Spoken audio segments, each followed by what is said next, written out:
So, good evening, Shijo, to you. How are you?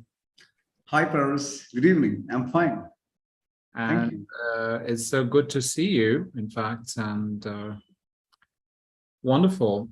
So let's wait another minute more for people to just jump in, and many other people from different social media platforms also would be viewing this. Okay. Okay, so namaste, good evening, everybody, and warm welcome to this webinar. And it's glad to see you all this evening.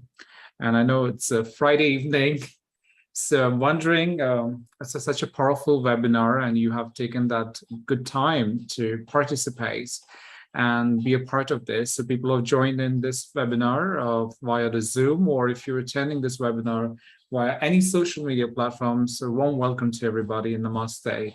So Shiju, what's up with you? How are you doing? Hi, Paris. I'm a bit excited about the webinar. Okay, excellent, excellent. I'm really feeling great.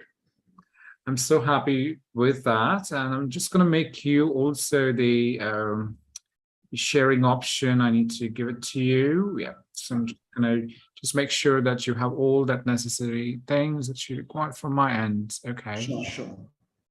All right. Okay, so there are many people joining. Yeah, okay. So first of all, let me introduce you to Shijo. Okay. So Shijo, correct me if I pronounce your last name correctly. Shijo Monichan. Yes, exactly. You're right. So, yeah, so Shijo Monichan is a member of the Little Flower Society, which works for the rural development in many parts of India. And he's currently working as the director of Pratiksha, a shelter home for the children in distress, Childline Nodal Director, Gorakhpur, and director of Jyoti Enterprises, an iron and steel fabrication industry.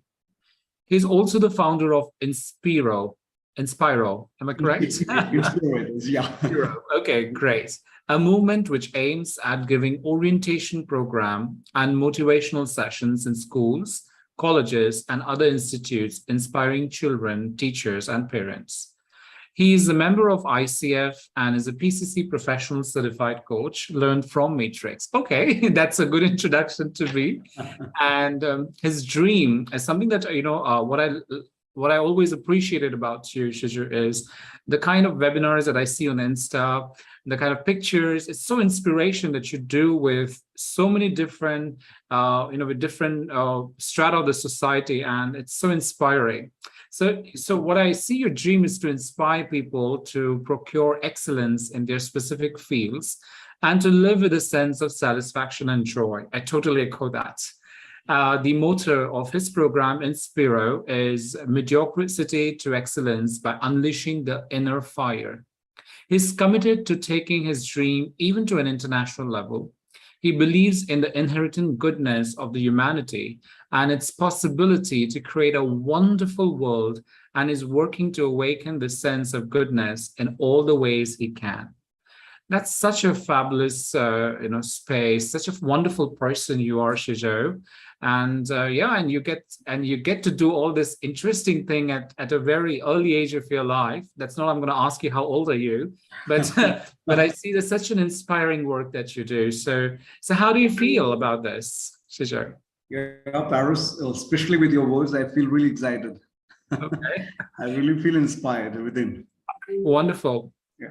So, so this webinar that you would be taking ahead now in the next 20 seconds, it's about the cognitive social structures impacting one's thoughts. Now, many of them have asked me, Paris, is this going to be based on psychology? Is it something I need to be complete into some sort of cognitive learning space? And I said, no, you just need to listen to Shijo and see how it works. So yeah, so probably over to you. Okay, and you can take it ahead from your Shijo. Thanks a lot, for Paris, first of all, for this beautiful introduction. I really love that. Thank you. Yeah. So, first of all, I'm so excited and happy to be here because I find quite many familiar faces here as the participants. And then we have some new faces as well. And so excited to see all of you here. Thank you so much for your presence. I really appreciate and love your presence here. Thank you so much for the support you give. There's a good number of people joining. Thank you so much. Hi, everyone. So today's topic, as Paris has rightly said, it's about the social cognitive structures which impact the human, thought formation and behavioral patterns. So it's not a deep psychological subject or neurological subject, but we just have a kind of deep reflection about our existence, our social life, our personal life, our relationships. That's all what I'm looking at. So thank you so much once again for the support. To begin with, let me discuss about the differences which we have. We all are different. I'm different. You are different. I have my uniqueness. You have your uniqueness. You have your style. I have my style. And I'm different from you. You are different from the other. So there is a great deal of difference in the world. And there is a difference in the thought pattern. There is a difference in the behavioral patterns. There is a difference in the worldviews. There is a difference in the perspectives. How do we deal with all these differences? That's a curious question which is actually emerging in my mind right now. If I take the example of a couple, a newly wedded couple, they come from different backgrounds. They have their sociological differences, and then they have their educational difference, they have their career difference, they have their family difference, their choices are different. Everything is quite different. But these people, they come to a kind of agreement, a marital contract, and then they begin a life together. And as they live, and as the days pass by, they come to know the differences in their partner. They come to know their partner is a bit different. It could be positive as well as negative. They come to know the negative qualities as well as the positive qualities. They come to know the strengths as well as the drawbacks of their partners. There are two possibilities here. One, the partners can accept each other with all their differences, with all their uniqueness, and they can embrace each other with all these differences, and this would make their relationship very stronger, and they can just get along. But there is another possibility. Sometimes partners get shocked by looking at the drawbacks of their partner, and then there is a possibility to have a fight, to have a quarrel, to have trust issues. Sometimes the relationship may even end up in a separation. So leave this example, right? There is another example which is coming into my mind. How about the places where we work, the corporate sector or the institutes where we work? The colleagues we have, the boss, the managers, or the staff working beneath. So when we are changed by a certain people who have got different opinions, different perspectives, different viewpoints, how do you feel? And now I know there are quite many people from different religious backgrounds. We got quite many people from different religious backgrounds. Now there is a question to you. When you come across with certain people who have got differing religious backgrounds, who have got contrasting beliefs, contrasting faith systems, how do you feel? When you are challenged by them, how do you feel? Now, how does this difference look like to you? Is it a kind of problematic, experience for you? If it's problematic, what makes it problematic? Sometimes you may think the other, with so many differences, with so many differing opinions, he or she is the real villain. But the question is he or she the real villain? Or am I the villain because I have got a different viewpoint? I got a different perspective. Whether you believe me or not, sometimes our own attitude, our own belief patterns, our own thought processes, our own worldviews, and as a father of all these things, as a godfather of all these things, Our own belief systems act as will in our relationships, in our personal life, in our professional life. And we are going to look at these belief systems in a very detailed way.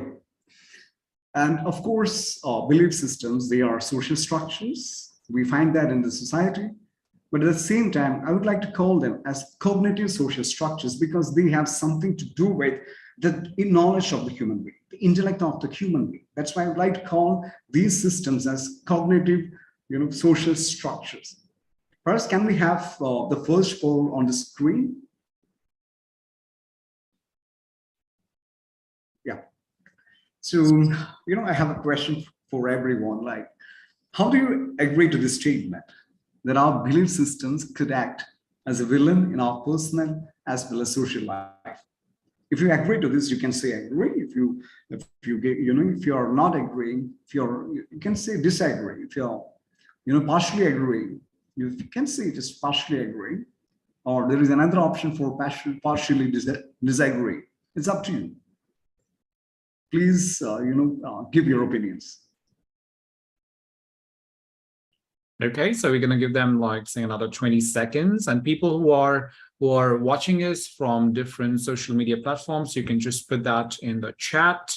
That would be great to see, what comes for you, and that would be great to learn. Yeah. Okay, so another 5 seconds. I'll be closing this poll. Okay. So it's interesting to see the results. Are you interested, everybody?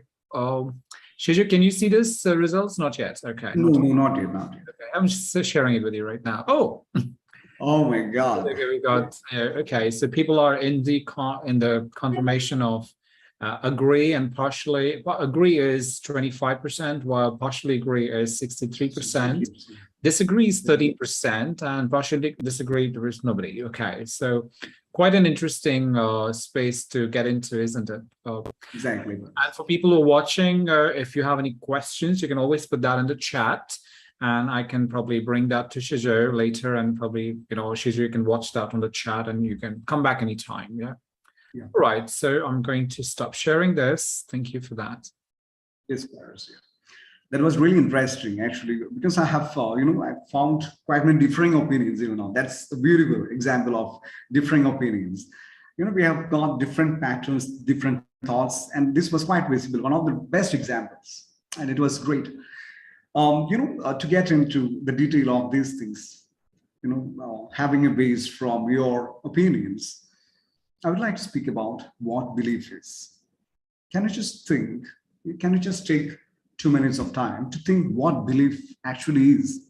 I'm not speaking about the religious belief. It's entirely different, because religious belief is only one element.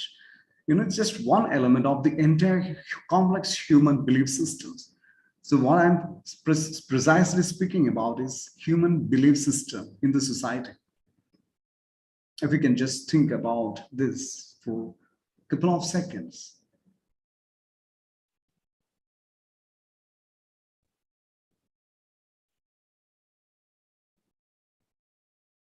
I don't know whether you will agree to me if I say there can't be a universal definition to belief. Because belief, the idea of belief, it keeps differing. It's different from person to person. It's different from place to place. It's different from time to time. So we can't have a universal definition for the word belief. But I would like to bring certain characteristic features of belief to get a better idea, a deeper meaning about this concept called belief. And one of the things which is so interesting about belief is that beliefs are not actually factual. They're not actually scientific. They're not actually historical. They may be, but they are not necessarily historical, not necessarily scientific. Still, people find meaning in belief. People draw meaning, whether it's an individual or a society, they draw meaning from their belief system. For example, we have the belief in God, and we can't prove the existence of God in a laboratory. We can't prove the existence. There is no mathematical evidence for the existence of God. Still, quite many of us draw meaning from this basic belief called God's idea. And we have got another, interesting characteristic feature of belief. It's that they are derived from certain social bodies that command authority and respect in the society. To be very clear, let me bring the example of Mahatma Gandhi. Mahatma Gandhi, which he came up with the idea of non-violence, and there were quite many people who followed him. And all those people who followed him, they followed him just because of the fact that he was he was such an authority in the society, such a moral authority in the society who commanded respect. They didn't, challenge him. They didn't, criticize him, but they just followed because of this very fact. So beliefs are derived from a particular social body. It could be a person, it could be a social institution. So this is one interesting characteristic feature. And then we have got another interesting feature. It's that beliefs act as filters to our sensory input. So sensory input is the input we collect through our sensory organs. Let me bring you the example of exchange of rings. We have seen couples exchanging rings, and the act in itself is not that great. It's just an act, exchange of rings. But what gives meaning to this particular act is our belief system, which is originally linked to the idea of love, the idea of engagement, the idea of commitment, the idea of romance, the idea of love, all these things. So what gives meaning to this particular act is our belief system. Therefore, I would like to say that belief system would actually act as the filters for the sensory input. And we have the fourth characteristic feature of belief. Beliefs have got regulatory, preservative, and conservative roles in the society. For example, right to life. A norm could be drawn from this basic statement: do not kill. Right to property. A norm could be drawn from this: do not steal. So all these things are some belief systems which are meant for, for having some regulatory function in the society, for the smoother functioning, better functioning of the society. And then the last feature which I would like to stress upon is that beliefs create patterns in our psychology, in our neurology, and in our sociology. For example, we have got people who are really extroverts, and we have found people who are introverts. And we know people who are quite active. We find people who are quite lethargic and lazy. We find people who are spiritual. We find people who are secular. There is a great deal of difference. And all these things, to a great extent, comes from the belief systems. Now, as I'm, I'm just sharing these things, some examples actually come to my mind, like, what are the examples of beliefs, which I mean? The beliefs, both the positive and the negative. Some of the examples of the positive beliefs could be like, rulers should be just. Virtues lie in the middle. And then I'm good. Love is good. People are trustworthy, respect the others. All these things are the examples of positive belief systems in the society. Now we have got negative examples, like, I'm not good. I can do how others do. I'm not as good as the other. Others are better than me, or he or she, or whoever it be. They can't, they will never get better in their life. Everyone is selfish. Nobody is trustworthy. So all these are examples of the negative beliefs in the society, which are seen in the society. And as we are looking at the examples of these belief systems, something curious, something interesting is just coming up in the mind. It's about the impact these belief systems have got on the human thoughts and the human behavior. It's a very interesting topic. And before that, let me share you my screen. Please have a look at this particular thing.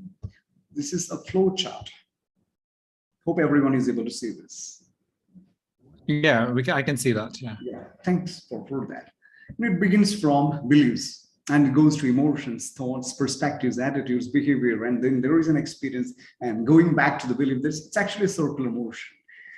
Now, before getting into this particular flow chart, Let me let me explain this flow chart with the help of, an example.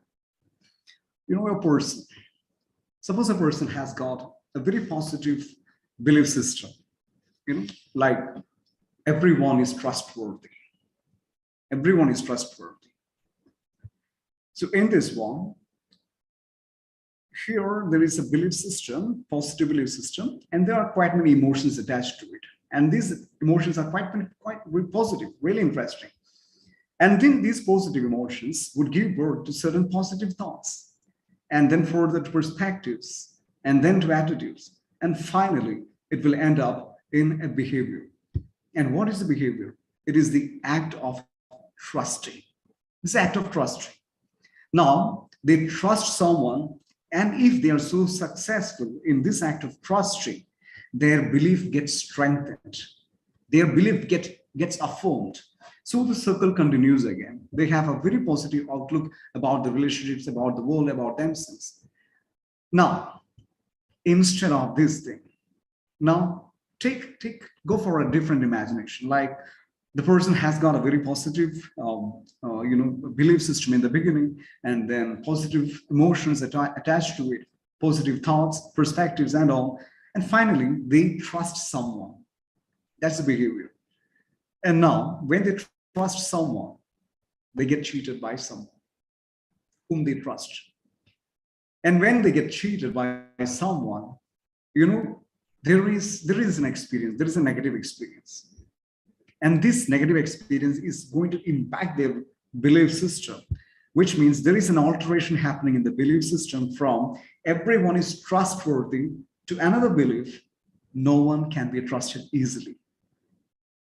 So this is the circular motion. It doesn't move in a circle as such, but it happens mutually. It moves from beliefs, emotions, thoughts, perspectives. This happens in collaboration. So this is the impact beliefs have on the thoughts and on the behavior, and it moves on. And now, as I'm speaking about this one, another interesting topic is coming to my mind. It's about the origin of belief systems. How are the beliefs originated? How are they formed? And how are they influenced? How are they influencing?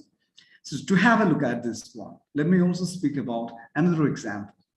I love examples, because they make things quite clear.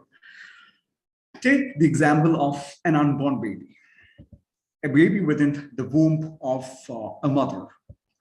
Now, this baby, when certain chemicals are released in the body of the mother, they have a direct impact on the fetus. For example, when the mother is happy, positive emotions are generated, and then they further secrete positive hormones like serotonin, dopamine, and then we've got endorphins, oxytocins. And the release of all these hormones are going to have a direct impact on the fetus. Baby feels quite positive. Now, instead of this, imagine a situation when the parents are fighting. They are getting into a verbal spat. It's also said that when the baby is around 27 to 30 weeks old within the womb, he or she will be able to hear the sound outside the womb. Now, when the parents are fighting, it's going to have a very adverse effect on the baby. The negative emotions of the mother and the stress hormones like cortisol, they're going to impact a baby. Now, when a baby is impacted by the mother's emotions, baby absorbs these emotions to itself as a sponge absorbs water. And these basic emotions, they become foundations for the belief systems of the baby. Now, when the baby is grown as an adult, these basic emotions, which are coupled with the feelings of insecurity, anger, helplessness, all these things are going to impact his or her personal life, social life, or professional life even. He or she may find that their relations are not successful because the basic belief systems are formed when he or she was in the womb itself. Now, from both these examples, the example of this unborn child and the first example, a person has got a very positive belief system, like everyone is trustworthy. We can, at least I can, you may have a different opinion. I may assume that the origin of belief system is twofold. The first one is experience, and the second one is, societal influence. Now, to speak about experience, doctor, there is a person whom I like, really like, because she's a PhD scholar, Dr. Wendy Hill. Dr. Wendy Hill speaks about high impact moments. And what is this high impact moment? High impact moments are those moments which create a momentum for the core beliefs. Now, in the case of the newborn, the unborn child, the fight between parents was a high impact experience. When someone has a high impact experience, they tend to create a sort of belief which will persist in their life and which is going to impact their thought and pattern. And now, if we are going to classify or categorize the entire human life, like right from the beginning, the first 10 years of child is driven by emotions. A child is so, it's so helpless. It's so defenseless and vulnerable. And here, the belief patterns, belief systems, they are guided by emotions. But after the year of 10, maybe from 10 to 16, the baby is not merely guided by emotions, but the power of reasoning begins. The reasoning, coupled with emotions, they create or they affirm or reaffirm certain belief patterns. Now, when the baby grows as an adult, the real power of reasoning begins, and then reason takes an upper hand to form the belief systems. So what I'm speaking about, reason and emotion, experience, they give birth to certain belief systems. Now, when the child grows as an adult, he or she begins to analyze, to think, to reflect, to assess, and form and come up with certain solid convictions and perspectives and worldviews.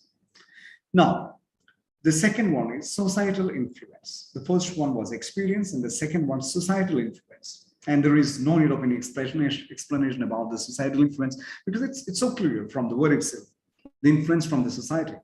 But the outcome of this influence is that we begin to think what others tell as true. We begin to think what others, it's really interesting, we begin to think what others tell as true, even if it's not factual, when it is not scientific, even if it's not historical, we just accept these things as true. How? Who are these others? And that's the point of discussion. These others could be our parents, could be our family, could be our siblings, could be our peer groups, could be the educative systems, could be the religion, could be the caste, could be the culture. So we just take these things for granted. We don't challenge them. We just take them. Idea about God, idea about the rituals. We just take them without challenging, and that's called societal influence. Now, why do we take these things for granted? Because as we were discussing, when we were speaking about the characteristic features of beliefs, they are derived from social bodies that command respect in the society. And they give a sense of meaning to the individual. They give a sense of value to the individual.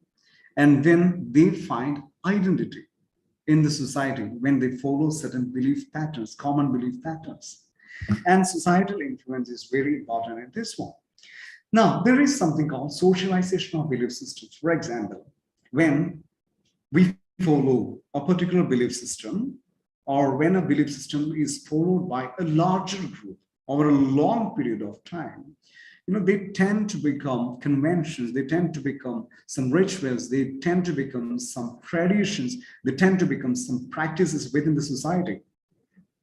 And then they take social authority. And when certain people, when the individuals are born within these social structures, they also tend to develop their belief patterns in accordance with the existing social structures. And they derive meaning from these structures. So it's a process like belief begetting belief. From beliefs, we have traditions and all these, traditions, conventions, all these sort of things. And from these things, again, belief systems are formed. So it goes on. It's a process. It's an ongoing process.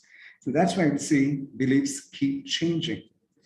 Now, when I'm speaking about these things, some question is very relevant here. Is our belief stagnant? Which means, doesn't it change? Does it remain forever? Once we form a belief system, once we have this belief system in our brain, will it remain as it is forever, or will they change? Perhaps can we have the third poll on the screen?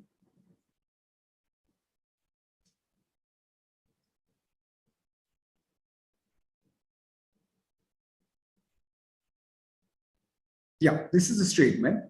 How do you agree to this statement? Our beliefs keep changing. And you have options either to agree or to partially agree, to disagree or partially disagree. Interesting.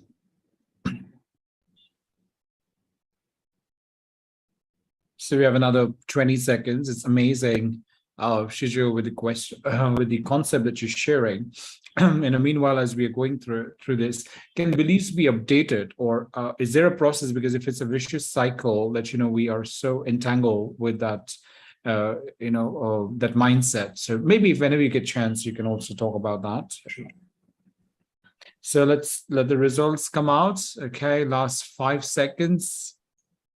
5, 4, 3. People who are watching us, you can also share your thoughts on the chat or comment section. Yeah. Okay. Surprise, surprise. That's interesting, but it's really interesting.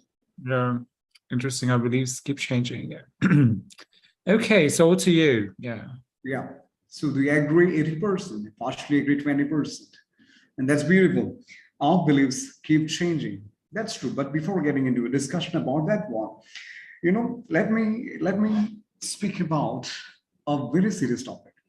I would say that this is a serious topic because that's the center point about which we are speaking things. And it's called the homeostatic effect of beliefs on the thoughts and behavior. Homeostatic effect. So it comes from homeostasis. It has got 2 words in its origin, in its etymology, homeo, and the second one is stasis. Homeo means it's similar, and the stasis is stability. So which means homeostasis is equilibrium. It's an internal stability. We all have got this sort of equilibrium or internal stability without which we won't be able to exist. For example, if I want to stand, I need to have a homeostasis. If my body, if it's devoid of homeostasis, it will just fall. This entire universe has got homeostasis because of which it exists. Otherwise, it's just going to fall apart. Our earth has got a homeostasis. Everything has got a homeostasis. It's called stability. Similarly, our belief systems have got homeostasis. It has got an amount of stability, and this is very essential, or else we are going to be very superficial, superfluous. So what is this homeostatic impact of beliefs? When we practice a particular belief, or when we keep a particular belief system over a long period of time, we get rooted in that. We get ingrained in that. Now, once we get rooted in that, we have deep convictions. And it's really positive to a great extent. It's really positive. But there is a danger here and here. there is a villain hidden here.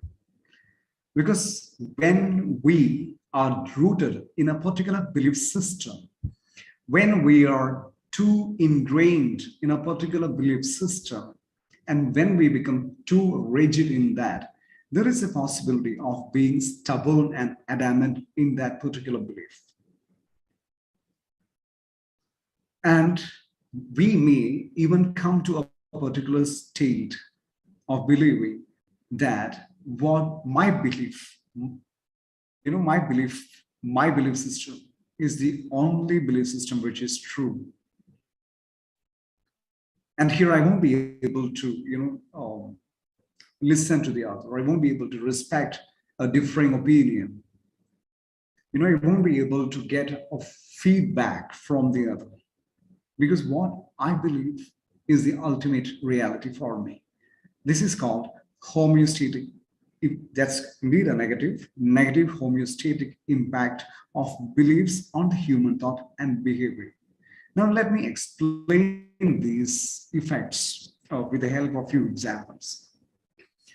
Now, as the examples for positive homeostatic beliefs, we have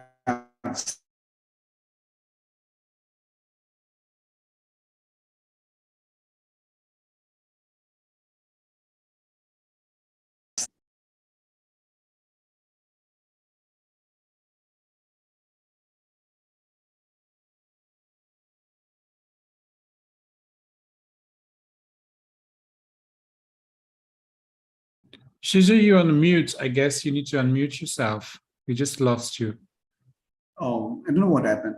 Are you able to hear me, Paris, right now? Yes, I can. Okay.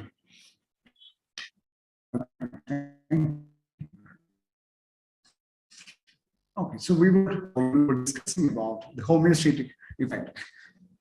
Please bring to mind the flow chart which we had presented earlier. Begins from belief and goes to emotions and then thoughts and perspectives, then behaviors and some experiences, and again back to the belief system. Please have that flow chart in your mind when I explain this one. When a person has got positive feelings like positive belief systems, that he is confident enough, or she's confident enough, or she has the great quality of trust, or she or he has got love for family, love for religion, love for nation, and then she or she is spiritual, or they love a kind of serene life, peaceful life, and then they have got jovial characters, and they have got a very positive and optimistic viewpoint or perspective about the world. All these things are because of the homeostatic effect, positive homeostatic effect of the belief, because they remain stable and the individual holds on to these positive beliefs. Now, let me also speak about the negative homeostatic impact of beliefs on the human thought and behavior. Some of the examples could be like, low self-esteem, low self-confidence, and lack of trust, conflict in relationships, antisocial, anti-human, anti-national, fundamentalist or fanatic religiosity, pessimist and negative perspectives, stereotypes, biases, and people who have got negative homeostatic effect, they tend to be quite critical in their viewpoints about others. They tend to be quite highly critical in their life. And this is the danger of homeostatic impact of belief. And now, why do I speak all these things? Why do I speak all these differences? Because in our life, we come across quite many people, hundreds of people in our life with differing opinions, differing viewpoints, differing worldviews. Some of them challenge us. Some differences irritate us. Some differences provoke us. It even impacts our personal life. It impacts our social life. It impacts our relationships. It impacts our professional life. So how to deal with these differences? That's the point of reflection here. Now, to deal with these differences, my goal was to find a strategy a strategy to deal, how to deal with these differences. Because I'm different, you are different, the other is different. How to deal with these differences? So, there is a beautiful approach called ADR approach. E stands for acknowledgement, D stands for dialogue, and then we have R stands for reframing. If you can have a look at this approach, let me just share my screen for you.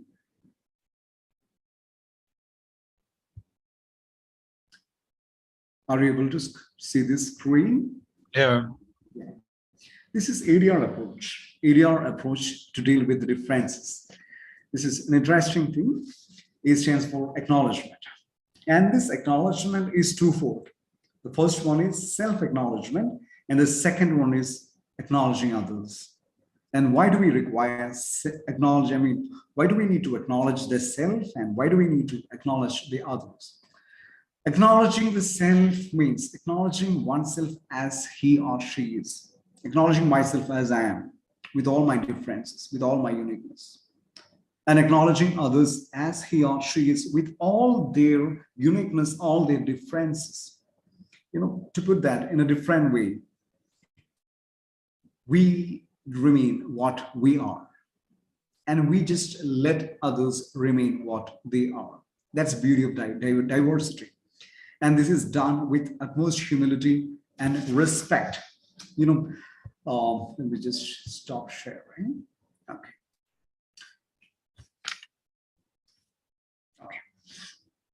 So what we require here is a non-judgmental approach, because we can't judge anyone. My partner or my friend, my colleague, my boss, my staff, my son, my sibling, everyone is different. Everyone has his or her belief systems, belief patterns, which actually impact their thoughts and behavior. Their psychology is their sociology. Their sociology is their psychology.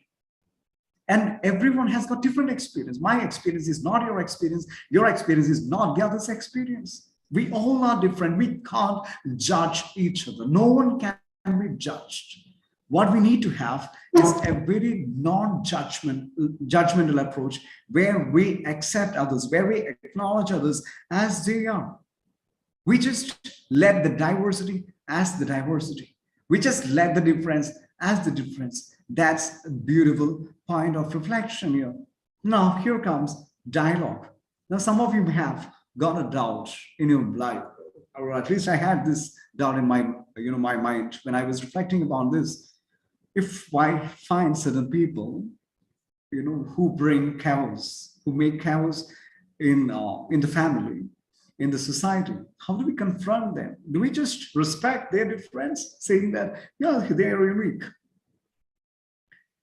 Do we just respect them? Should we just respect them? Or should we go for, should we get into a verbal spat with them? Should we get into a conflict, a challenge, open challenge with them? So here comes the second thing called dialogue. By dialogue, what I don't mean, getting into a verbal spat or getting into a physical challenge. I don't mean any of that thing. Dialogue is also twofold.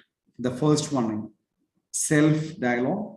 The second one, dialogue with others. Just like we discussed, acknowledging the self and acknowledging the others. So what do you mean by dialogue with the self? So when we realize that some of our behaviors are not congruent to the major stream of the society, or some of our behaviors bring chaos instead of harmony in a particular family, or in a particular institute, or in a particular society, or in a particular community, we may have to get into a dialogue with ourselves in order to identify what makes us behave this way. And why do I behave this way? We need to identify our existing belief patterns. What actually drives me to behave this way? And I repeat, only when there is a serious chaos, serious disharmony within a system because of our behavior, we need to, enter into this self-dialogue. It's not self-dialogue, the other dialogue with others. Self-dialogue could happen anytime, whenever we want to find a progress, whenever we want to have a change. The second dimension is dialogue with others. When we realize that certain people who are related to us in the family or in the society or in the workplace or in a particular institute or in a particular association, when we find the characteristic features of a particular person, the behavioral patterns of a particular person, they bring serious harm to the society, serious harm to the family. We have to get into a dialogue with him or her with utmost humility. And how to get into this particular dialogue? First of all, we need to acknowledge the person as he or she is, with all their feelings, with all their perspectives, with all their differences, with all their uniqueness. We just accept them as they are. And we're going to listen to them. And once we begin to listen, it creates a space for the other to open up. It creates a space for the other to think about themselves. We can ask certain questions like, some friendly questions. How does the present situation look like to you? How does the condition in the family look like to you? Do you think that there need to be a difference? We ask certain questions, and there is a sort of challenge here. There is a certain sort of encounter here. Because the moment we acknowledge a person and he or she is, we win them. Once we win them, we can get into a friendly dialogue with humility and with respect. And this is going to work miracles in our families. Most of the problems happen when we don't get into this sort of dialogues. Either we get into verbal spat because of our ego, because our ego is going to play the role of a villain here. Because our ego will not allow us to be humble, to listen to the other. Our ego will not allow us to respond, but our ego will, force us to react. Our emotions will, get attached to our ego. So in the coaching terminology, I got it from Paris only. In the coaching terminology, we need to be like hollow bamboos. The wind just comes in, but we have got certain holes in different patterns, in specific patterns. The wind just comes in, but what comes out of this bamboo is music. So negativity is, converted into positivity. This is the beauty of dialogue. The first one is A, acknowledgement. The second one is D. D stands for dialogue. And the third one is reframing. And what does it mean by, by reframing? We all have got perspectives. We all have got certain viewpoints. We all have got certain belief systems. And there is a homeostatic impact of beliefs on our thoughts and on our behavior. There is a sort of stability in our belief systems. Now, instead of getting into verbal spat with those people who are actually differing from our viewpoints, from our opinions, from our worldviews, we can get into a dialogue. We can get into certain open-ended questions like, how can you look at this particular situation, the present situation, from a different viewpoint? We just invite them to a greater awareness. And then what could be the possibilities to bring solid changes to the current situation? And what will happen if you change your attitude? And how do you want to look like after a certain period of time? And what do you think? What should I change within me? We are just going, with empathy with him or her. So this is called reframing. We are not reframing anyone's perspectives, but we are just inviting others to look at the reality from a different viewpoint, from a different angle. And then we just, invite them to reframe their thoughts, to reframe their belief patterns, to reframe their perspectives. So this is called ADR approach.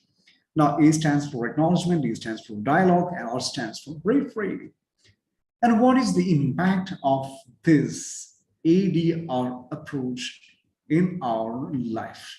What will be or what could be? Let me share that slide for you.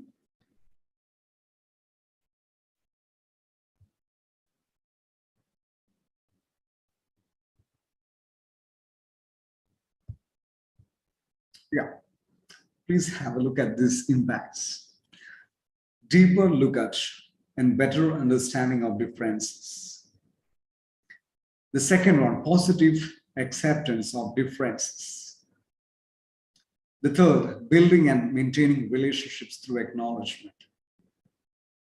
The fourth, greater self-awareness. The fifth, reframing the distorted patterns through constructive feedback. The sixth one, we help the individuals come up with action plans for a successful and satisfying life. So right from the beginning, if we just recall all what was happening in today's webinar, we began with certain differences, examples of differences, how I'm different, how you are different, and how we are dealing with these differences. And we also looked at the origin of the differences. We looked at how our belief systems are impacting our thoughts, our behavior. We also had a discussion on certain examples of belief systems, and then the homeostatic impact of beliefs on our thoughts and behavior. And now, finally, we came across with the ADR approach. ADR approach, it gives a solution. It gives, it motivates us to find a solution for the differences we have. It motivates us to find solutions which come from differences in the society. And these are the impacts of the ADR impact. So the ADR approach to the differences we come across every day in our life, this will help us to have solid relationships. This will help us, to forgive others, to accept others. We need to have a great deal of forgiveness. We need to forgive ourselves. We need to forgive the other. We need to have a dialogue with the other. We need to acknowledge the other. And we will be finding miracles in our relationships. So all what we were looking at was, was the beauty of relationships. And then beauty of behaviors, how the belief systems are impacting the belief of behaviors, and then the attitudes. So that's all about the presentation. How we have a great self-awareness. We need to have a great self-awareness in order to, bring changes in our belief systems. And we need to acknowledge the others as they are, with their differences, in their uniqueness. And then we become instrumental in building up a better family, a better society, a better community. So let this ADR approach, if you're agreeing to this approach, let it be an inspiration for each one of us. Thanks a lot for your patience in hearing me and listening to this webinar. Thank you so much. And this is a time for clarifications. If you have got some clarifications, if you have got some questions to ask, or if you have some, some viewpoints to add to what I was telling, or if you have some corrections to give me, you can please put that in the chat box, or you can raise your hand and just speak about these things. So it was such a fabulous session today. In fact, it's one of my favorites because I believe that how beliefs have an impact on us, and how these beliefs, like the way we update our phones, do we update our beliefs at regular intervals. It's so very, very important. So thank you, Shijo, and people, if you have any questions, feel free to put that in the chat, or you can directly ask Shijo here as well. So yeah, so Rahul says, thank you, dear Mr. Shijo, good session, I liked it. Okay. Asha says that let us make our mistaken beliefs to empowering beliefs. Really, yeah. Thank you for a wonderful eye-opener session. Wonderful. So Shija, thank you once again for such a powerful, concept, and you made it very easy to relate. Particularly with the diagrams that you used. I like the last one, the acknowledge one was very, very powerful. It's like a easy way to deal with things. How can I? It's like a self-inventory. I can just reflect and start acting on something that is missing. Yeah. So, so lovely. Thank you once again for this powerful session and your session, and as well your own presence as a wonderful learnings. Okay, so in a meanwhile, for people who are watching us from at different platforms, please feel free to join our upcoming webinar, which is happening on the July 20th, which is Leading with Heart. It's a very beautiful, I think it's just this month is all about connecting the beliefs and connecting our values and connecting our head, heart, and intuitions. So yeah, it's going to be a wonderful. If you haven't registered yet for the webinar, I'm sharing the link with you all. You can just register here.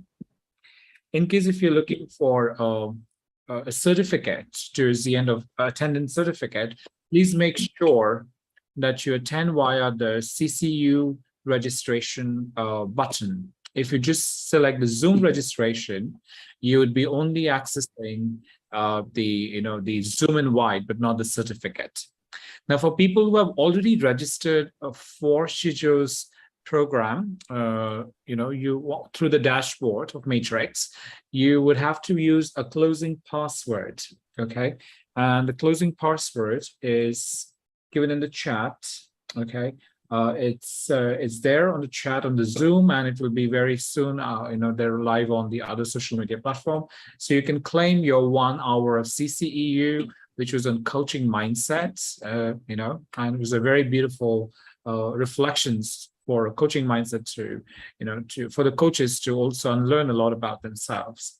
So that's the closing password, and they're all social media platforms. We also have 2 programs coming in the month of August. One is on the coach certification, as well as ICF coach certification, as well as we also have it on mindfulness practitioner with ICF, and separately on mindfulness as well. So if you've not yet registered, feel free to inquire with us. We'd be happy to support. And it was great. Any last thing, Shijo, from your end? I think if there are any. Paras, there is a question here from Rahul Bojak.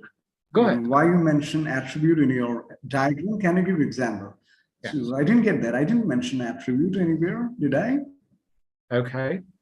I'm not sure about that, but maybe. Can you make that question clear a bit? Yes. Yeah. So maybe. Dear Shijo, in diagram why you mentioned attribute. So I don't remember that, but maybe any example that you would like to bring in, maybe, Shijo, from your end, in terms of connecting the. It was attitude actually, as yes, like, maybe a attitude. Do you want to give an example to that? Yeah. In my first sharing screen, let me just have a look at that.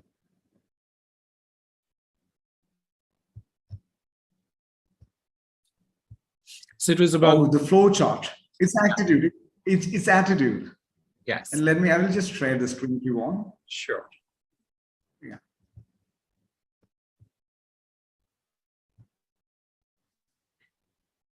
Rahul, this is the flow chart, I think. This is attitude, not attribute. Yeah. So do you want to share an example, Shijo? Maybe he's looking for just an example. Yeah. Attitude is reframing. Our attitude towards our partner, our attitude towards a particular profession, our attitude towards a particular responsibility, our attitude towards a particular incident. All these things are actually framed or influenced by our belief systems. That's what I meant. Okay. Also, to share just an example that just comes to me is some sort of predefined confirmation we have to live our lives. So that's my attitude to do. Like if I wake up in the morning, maybe my first attitude is to look at the day as, hey, this is going to be a great day for me. So my attitude towards my life is driven from certain beliefs I hold about my life, that how life is for me. And some people wake up in the morning with saying, oh, it's the same day again for me. So maybe this could be one of the examples I could think about, in terms of how attitudes have, we create attitudes from our core belief systems that way. Great. We are on the top of the hour. Any simple message you want to give, Shijo, to everyone who's watching you today? Yeah, just one thing. I mean, this was not explained well, but it was more or less clear. Our psychology is our sociology. I mean, what we think, what happens within ourselves, it is just exhibited. It's just expressed in the society, in our relationships. So the fundamental change which should happen is within ourselves. So that's what I want to conclude as.